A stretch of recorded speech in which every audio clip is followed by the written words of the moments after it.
Welcome back mga kaaldab. Ito yung latest post ni Alden Richard sa Instagram. Ang ibig sabihin nito, ang punto rito mga kaaldab, celebration.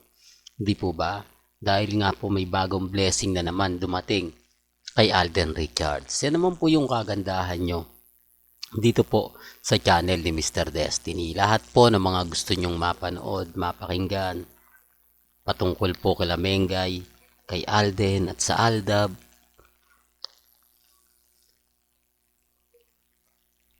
dito lang po kayo sa channel ni Mr. Destiny. Lahat naman po ng mga update, lalo na po kapag ka-trending, agad-agad natin pinag-uusapan yan.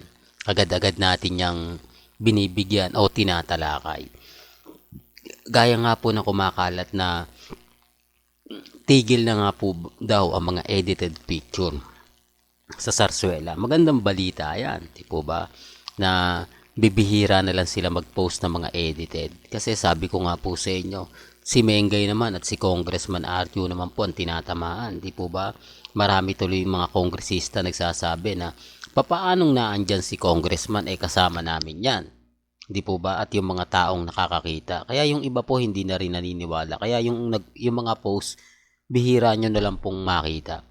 Halimbawa mag-post sila, parang dinidelete nila kapag ka medyo maraming comment na hindi maganda, hindi kaaya-aya, dinidelete nila. Kaya yung iba nagtataka, hindi ko na nakikita yung mga posts.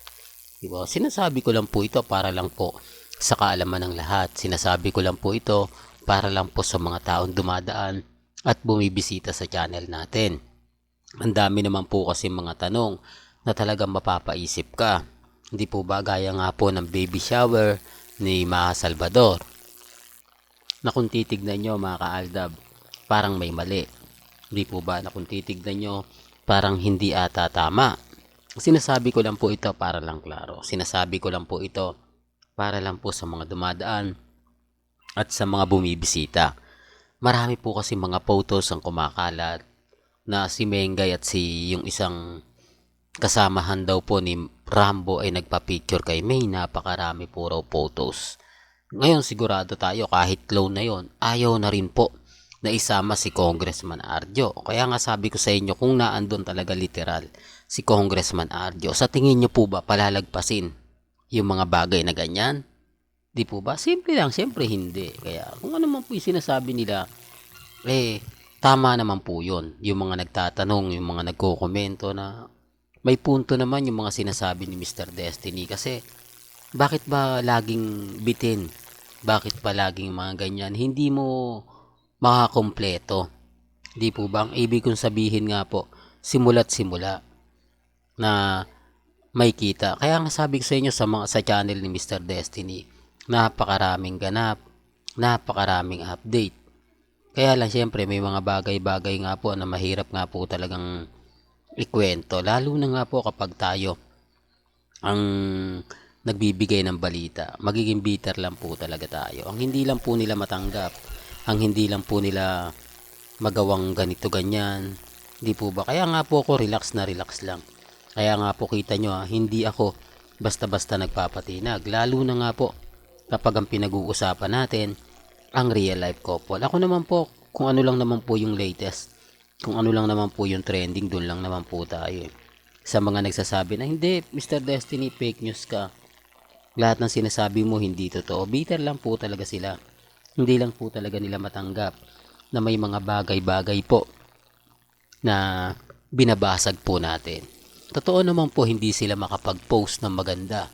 Hindi sila makapag-update ng maganda. Bakit? Doon pa lang basag na sila. Doon pa lang sa mga post na ikakalat, talagang aminado si Congressman na wala talaga siya. Wala talaga siya doon. Pero gaya na sinabi ko, may kanya-kanya tayong pananaw. May kanya-kanya tayong opinyon. Sa mga nagsasabing, nako, hindi totoo yan. Okay lang naman po. Hindi naman po tayo namimilit. Di po ba? Real talk mga kaaldab. Lalo na po pag ang pinag-uusapan natin, sila Maine Polkerson at Richard Polkerson. Sa ngayon mga kaaldab, lagi kong sinasabi, lagi kong pinapaliwanag sa mga dumadaan at bumibisita po sa channel natin. Lahat po ng mga ina-update natin, pabor man o hindi, kailangan alam po ninyo. Di po ba? Kaya yung iba magre-react, nako, wag mo nang ano, tapos na po ang mga edited picture. Ang sarswela, ramdam na natin na patapos na. Mag-aantay na lang po tayo ng press conference ng pamilya.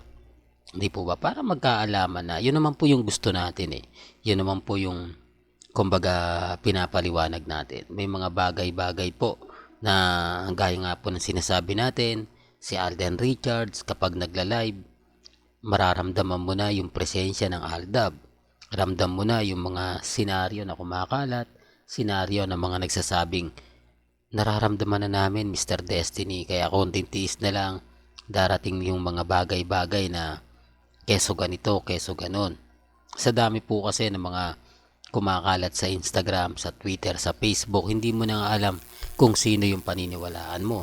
Hindi mo na alam kung sino nga po ba yung nagsasabi ng totoo at nagsasabi ng fake news. Di po ba? Sa dami kasi ng mga bali-balita sa Instagram, sa Twitter, sa Facebook. Di po ba? Real talk mga kaaldab na sinasabing magkakaroon ng ganito, magkakaroon ng ganyan. Okay lang po yan. At doon po yung sa issue kay Sanya Lopez. Remind ko lang po sa inyo, ganyan po talaga yung galawang desperado. Kasi palubog na yung karir nito eh. Kumbaga pawala na. Kaya kailangan niyang umingay, kailangan niyang pag-usapan, kailangan niya maging bida, kailangan maging trending siya. At sino nga po ba yung gagamitin niya? At sino nga po ba yung sa tingin ninyo na pwede niyang gamitin? Di po ba si Alden Richards? Oo. Yan ang sinasabi ko mga kaaldab. Hindi nyo na kailangan pang magtaka. Hindi nyo na kailangan pang kumbaga mag-isip kung bakit. Kasi pagpalubog na nga po yung karir, si Alden Richards yung tagasalo.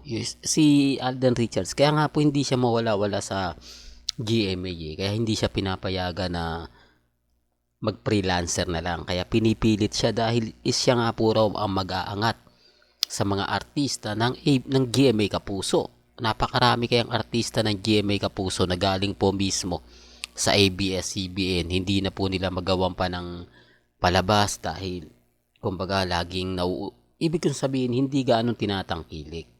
Di po ba? Iba po kasi kapag Alden Richards, Barbie Fortesa, at yung mga iba pa, kahit pa paano pinag-uusapan.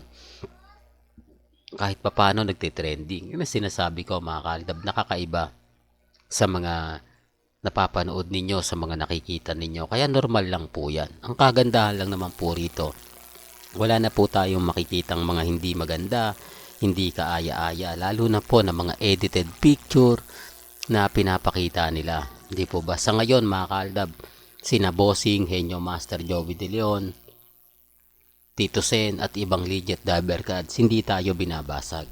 Walang pambabasag na keso ganito, keso ganon. Di po ba? Sabi ko nga po sa inyo, marami na pong nanonood ng mga ADN sa loob ng EAT Studio para makiramdam, para malaman na rin po yung totoo. Sinasabi ko lang po ito para lang klaro, para po sa kaalaman ng lahat. Well, hanggang dito na lang po ang ating latest updates. Kaya kung gusto nyo pa po ng pinaka-latest at sariwang update, abay tumutok lang po kayo dito po sa channel ni Mr. Destiny para updated po kayo sa mga latest at sa mga bagong video po na ilalabas po natin maya-maya lang. Kaya kung bago ka lang sa channel na to at isa kang true-blooded Aldab Nation na nagmamahal kina Mengay at Isoy, tama po ang channel na pinuntahan mo, kaya consider na po kitang bagong subscriber. At huwag mong kalimutang i-share ang mga video po natin sa mga mami, sa mga titas at sa mga senyor. Hanggang sa muli, salamat po sa panonood at pakikinig.